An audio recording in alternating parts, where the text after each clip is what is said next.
پاکستان څنګه خپل منافقت معلوم کړ؟ افغانانو سره څه کول غواړي؟ آیا افغانان نور په پاکستان کې ژوند نشي کولی؟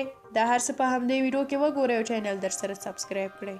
په پاکستان کې چارواکي وایي هغه افغانان د کډوالو په توګه نه مني چې په افغانستان کې د طالبانو د راتګ څخه وروسته د هیواد ته د تګ لپاره یې ویزې اخیستي او اوس د پایتخت اسلام آباد په ګډون په نورو سیمو کې ژوند کوي. چارواکو ویلي دي چې د دې افغانانو شمېر څه باندې 100,000 دی او ډیری هغوی دي چې په ښارونو کې ژوند کوي او تعلیم یافته او د مسلک خاوندان دي. د پاکستاني چارواکو د معلوماتو له مخې دغه افغانان غواړي چې متحده ایالاتو او یا نورو لویدیځو هیوادونو ته لاړ شي. خو دا چې په اسلام آباد کې د بهرنیو هیوادونو سفارتونه د هغوی اسناد په ځنډ مراحل کوي. ډیر شمیر یې په هوټلونو او میلمستونونو کې ژوند کوي او ځینو نورو یې د خپل خپلوانو په مرسته په کرایه کورونه نیولي دي. یو شمیر هغه افغانان چې خپل خپلوان یې د وړاندې څخه په پاکستان کې ژوند کوي د کډوالو لپاره د ملګرو ملتونو عالي کمیشنرۍ ته ورغلي او غواړي چې پاکستان ته نوي کډه شي. افغانان د کډوالو په توګه ثبت کاندي.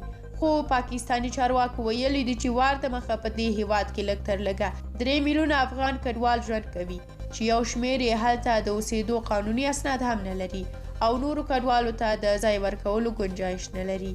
په کابل کې د پاکستان سفیر منصور احمد خان امریکا غږ ته وویل چې دا سفارت په اوس وخت کې هره ورځ د 200 څخه نیولې تر 1000 پورې ویزې افغانانو ته ورکوي. ښاغلي احمد خان وویل چې ډیری د افغانان پاکستان ته درملنې او یا کاروبار لپاره ځي خو هغه افغانان هم پکې شامل دي چې د متحده ایالاتو، کاناډا او نورو غربي هیوادونو سفارتونو ته د ویزو د اخیستو په خاطر د مرکو لپاره ځي.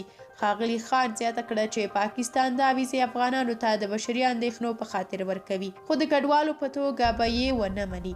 هغه وویل که افغانان غواړي چې کډوالو په توګه ومنل شي دا نشي کېدی او نه یې موږ اجازه ورکوو. موږ په ساده توګه نه غواړو چې د کډوالو شمیر ډیر شي.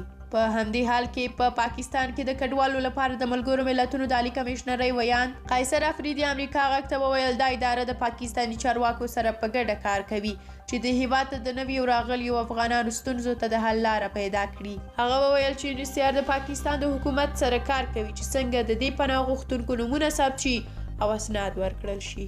تاسو هم په دې اړه خپل نظریات په کومنټ کې ولیکئ. زموږ چینل د راتلونکو ویډیوګانو لپاره در سره سبسکرایب کړئ.